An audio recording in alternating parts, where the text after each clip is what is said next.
Course 509 এ রয়েছে তিনটে block, block 1, block 2, block 3 এবং 9টা ইউনিট। তো আজকে আমরা দেখছি ব্লক 2 এর ইউনিট নাম্বার 4। তো বাকি রইল 5টা ইউনিট, ধীরে ধীরে বাকিগুলো পেয়ে যাবেন। তো দেখছি ইউনিট 4 ব্লক 2 এর অধ্যায়ের নাম হচ্ছে ভূগোল। তো ভূগোল বিষয় গতদিন আমরা দেখেছিলাম ইতিহাস বিষয়ে অনেক কিছু জেনেছি, আজকে ভূগোল বিষয়ে কিছু জিনিস জেনে নেই।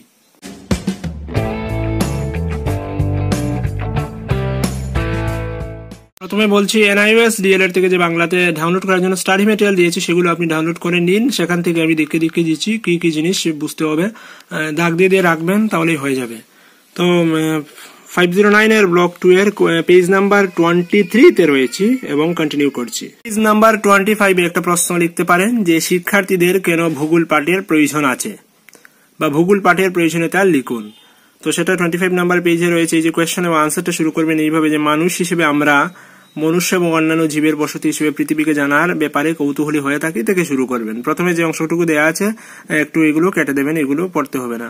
তো এখান থেকে স্টার্ট করে জাস্ট নিচের অংশে প্রথম যে প্যারাটা রয়েছে সেটা সম্পূর্ণটা শিখে নিলেই হবে। এই যে বিষয়বস্তু সম্পর্কে জ্ঞান জানা প্রয়োজন, এতটুকু শিখলে কিন্তু সেটা আপনার 5 মার্কের জন্য হয়ে যাচ্ছে। যে ভূগোল পাঠের প্রয়োজনীয়তা কি বা ভূগোল পাঠ কেন শিক্ষার্থীদের পাঠ করা প্রয়োজন সেটা। তো সেটা দেখবেন পাঠ শেষের অনুশীলনীতেও এমন প্রশ্ন রয়েছে, সেগুলো আমরা দেখে দিচ্ছি। তো এখন হচ্ছে কি এই প্রশ্নটা দাগ দিয়ে রাখবেন। 26 নাম্বার পেজে ছোটখাটো কিছু জিনিস পাচ্ছি যে ভূগোল বিষয়টি প্রায় 2200 বছরের অধিক পুরাতন। গ্রিক পণ্ডিত এরাটোস্থেনিস সম্ভবত জিওগ্রাফি শব্দটি সৃষ্টি করেছেন। আক্ষরিক অর্থে জিওগ্রাফি শব্দটি দুটি গ্রিক শব্দ মূল কাজ থেকে নেওয়া বা দুটি গ্রিক শব্দ থেকে নেওয়া। জিওগ্রাফি শব্দটি দুটি গ্রিক শব্দ জিও এবং গ্রাফস এগুলো থেকে নেওয়া হয়েছে, যুক্ত করে জিওগ্রাফি হয়েছে। তো গ্রিক শব্দ জিও এর মানে হচ্ছে পৃথিবী এবং গ্রাফস মানে হচ্ছে বর্ণনা। এক্ষেত্রে তার অর্থ হলো পৃথিবীর বর্ণনা, তার মানে জিওগ্রাফি কথার অর্থ হচ্ছে পৃথিবীর বর্ণনা। তো এখান থেকে কি কি জিনিস হতে পারে যে জিওগ্রাফি শব্দটি কে সৃষ্টি করেছেন। তো আমরা এটা জেনে গেছি, গ্রিক পণ্ডিত এরাটোস্থেনিস। এমনও হতে পারে যে এরাটোস্থেনিস কোন দেশের নাগরিক ছিলেন, তো সেটা বুঝতেই পারছেন, সেটা গ্রিক। তারপর হচ্ছে যে জিওগ্রাফি শব্দটি যে দুটি শব্দের সমন্বয়ে গঠিত তা কি কি, সেটা হচ্ছে জিও এবং গ্রাফস। তো জিও এবং গ্রাফসটা কি, জিওগ্রাফি গ্রিক শব্দ, জিও এবং গ্রাফসটা হচ্ছে গ্রিক শব্দ।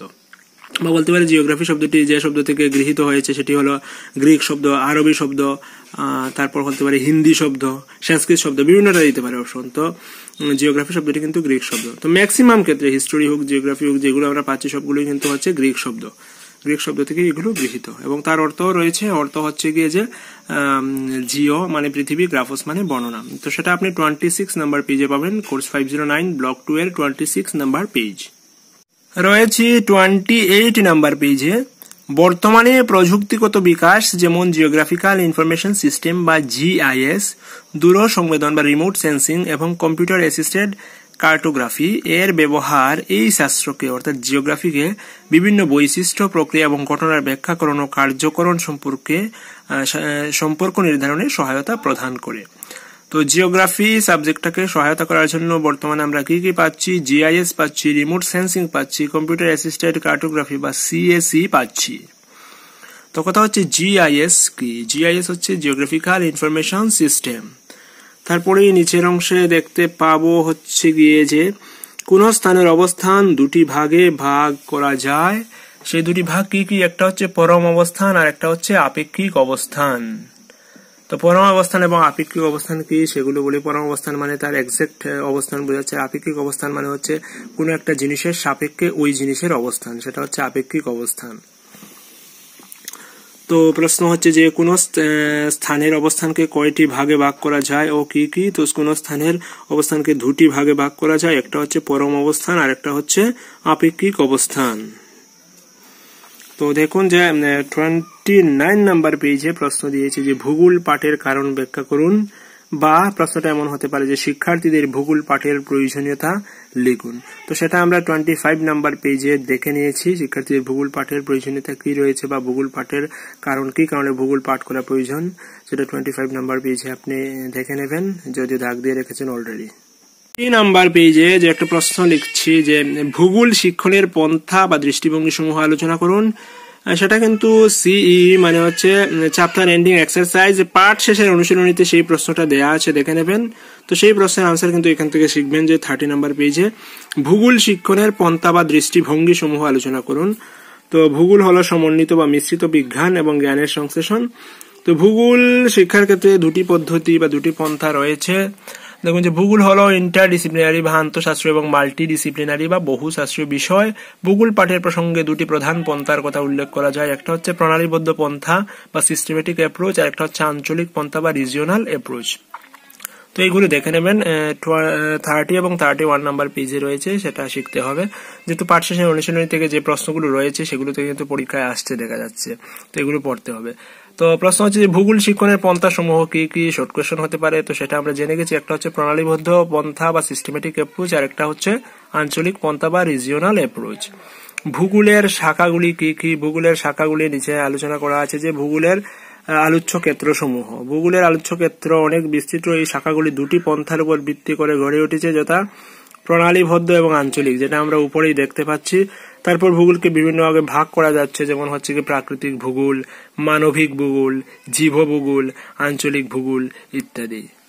2 নাম্বার পেজে দেখতে পাবেন যে ভূগোলের যে পার্টগুলো আমরা দেখলাম, প্রাকৃতিক ভূগোল, মানবিক ভূগোল, তার মধ্যে আরো সাব পার্ট রয়েছে। যে মানবিক ভূগোলকে ভাগ করা যাচ্ছে সামাজিক ভূগোল, জনসংখ্যা জনবসতি যুক্ত ভূগোল, অর্থনৈতিক ভূগোল, ঐতিহাসিক ভূগোল, এইভাবে প্রত্যেকটা পার্টের বৈশিষ্ট্য এখানে দেয়া আছে, একটু পরে দেখবেন। 32 এবং 33 নাম্বার পেজেও রয়েছে, সেগুলো খুব ছোট্ট ছোট্ট করে সুন্দরভাবে দেয়া আছে, পরে দেখবেন।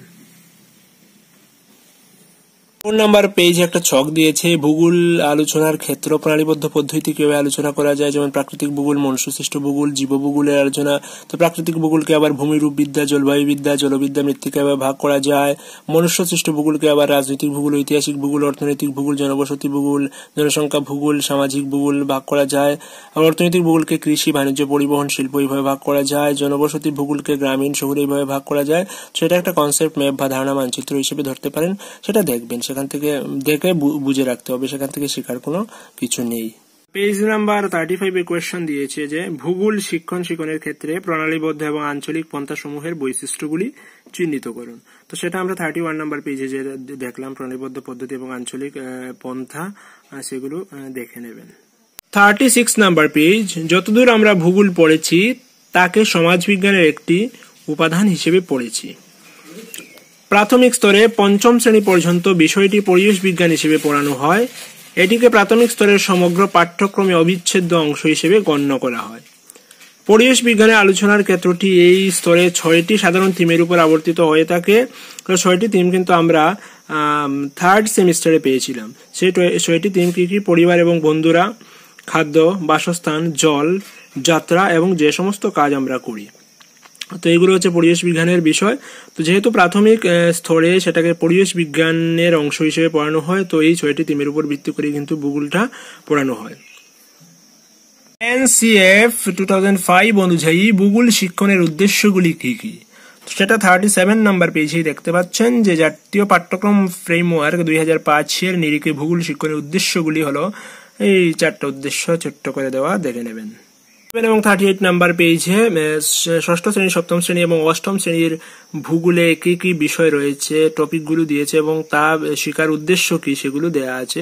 যে সেটা দেখতে পাচ্ছেন 7ম শ্রেণী, সেটা হচ্ছে 8ম শ্রেণী। 8ম শ্রেণীতে কি কি জিনিস রয়েছে, কি উদ্দেশ্যে সেটা ভূগোলের পাঠ্যক্রমে অন্তর্ভুক্ত করা হয়েছে, ছাত্রছাত্রীরা সেটা শিখলে কি হবে, সেগুলো দেয়া আছে। তো 39 নাম্বার পেজে একটা প্রশ্ন লিখতে পারেন। প্রশ্নটা আমি নিয়েছি হচ্ছে পাঠ শেষের অনুশীলনী থেকে। প্রশ্নটা হলো এমন যে 8ম শ্রেণীর জন্য একটি পাঠ পরিকল্পনা নির্মাণ করুন।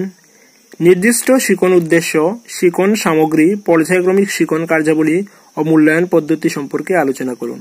সেটা পাঠ শেষের অনুশীলনীতে আপনি পেয়ে যাবেন।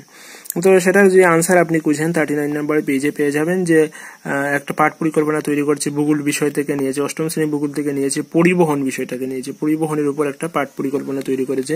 তো প্রথমে আমাদের পাঠ পরিকল্পনা অনুযায়ী উদ্দেশ্য লিখতে হবে, তারপর শিক্ষণ বিষয় বা শিক্ষণ বিন্দু সমূহ লিখতে হবে, শিক্ষণ সম্পদ সমূহ কি কি জিনিস ব্যবহার করা হলো, এই না সেই না।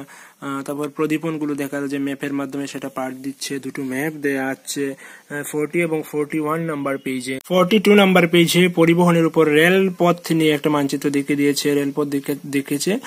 তারপর 43 নাম্বার পেজে সেখানে হাইওয়ে দেখেছে, সেগুলো প্রদীপন দেখাতেই হবে যেহেতু আমরা কি পরিবহন নিয়ে পাঠ পরিকল্পনা তৈরি করছি। তারপর পাহাড়ি রাস্তা দেখানো হয়েছে। তারপর বলেছে যে প্রশ্নে বলেছে পর্যায়ক্রমিক শিখন কার্যাবলীগুলো লিখতে হবে। তো এই যে শিখন কার্যাবলী 43 নাম্বার পেজে স্টার্ট হয়েছে, শিখন কার্যাবলীগুলি 44 নাম্বার পেজে কন্টিনিউ হয়েছে।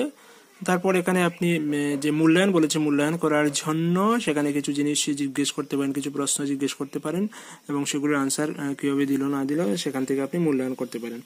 তো আলটিমেটলি 44-45 নাম্বার পেজ অবধি দেখে নিলে কিন্তু সেই প্রশ্নটার আনসার হয়ে যাবে। চলে এসেছি শেষ অংশে 50 নাম্বার পেজে, সেখানে শব্দকোষ এবং সংক্ষেপণ দিয়েছে। তো সেখান থেকে যেগুলো আমরা জানলাম হচ্ছে গিয়ে মানচিত্র নির্মাণের প্রযুক্তি, কলা এবং বিজ্ঞান হলো মানচিত্র বিজ্ঞান বা কার্টোগ্রাফি। তো কার্টোগ্রাফি কি, সেটা হচ্ছে মানচিত্র নির্মাণের প্রযুক্তি, কলা এবং বিজ্ঞানের সমন্বয় হচ্ছে কি মানচিত্র বিজ্ঞান বা কার্টোগ্রাফি। তবে গ্লোবাল পজিশনিং সিস্টেম বা জিপিএস, আমরা জানি স্মার্টফোনের মধ্যে জিপিএস থাকে, তো সেটা হচ্ছে গ্লোবাল পজিশনিং সিস্টেম। তো সেটা গ্লোবাল নেভিগেশন স্যাটেলাইট সিস্টেমে কাজ করে, জিএনএসএস এ কাজ করে, সেটা আমরা জানলাম। তো প্রশ্ন হচ্ছে গিয়ে যে মানচিত্র নির্মাণের প্রযুক্তি এবং কলাকে কি বলা হয়, সেটা হচ্ছে কার্টোগ্রাফি। ভূপৃষ্ঠের কাছাকাছি সকল স্থানের আবহাওয়া অবস্থান এবং তথ্য প্রদান করে জিএনএসএস বা global navigation satellite system.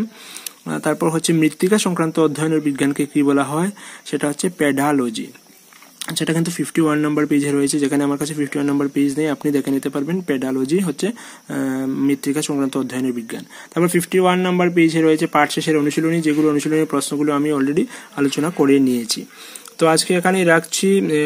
Block 2 এর আরেকটা ইউনিট রয়েছে, ইউনিট 5 রয়েছে, যেটা আমরা নেক্সট ডেতে আলোচনা করব। তারপর ব্লক 3 এর 4টা ইউনিট রয়েছে, সেগুলো ধীরে ধীরে কন্টিনিউ হবে। তো ততক্ষণ দেখতে থাকুন SM10 টিউটোরিয়াল। Keep studying. ধন্যবাদ।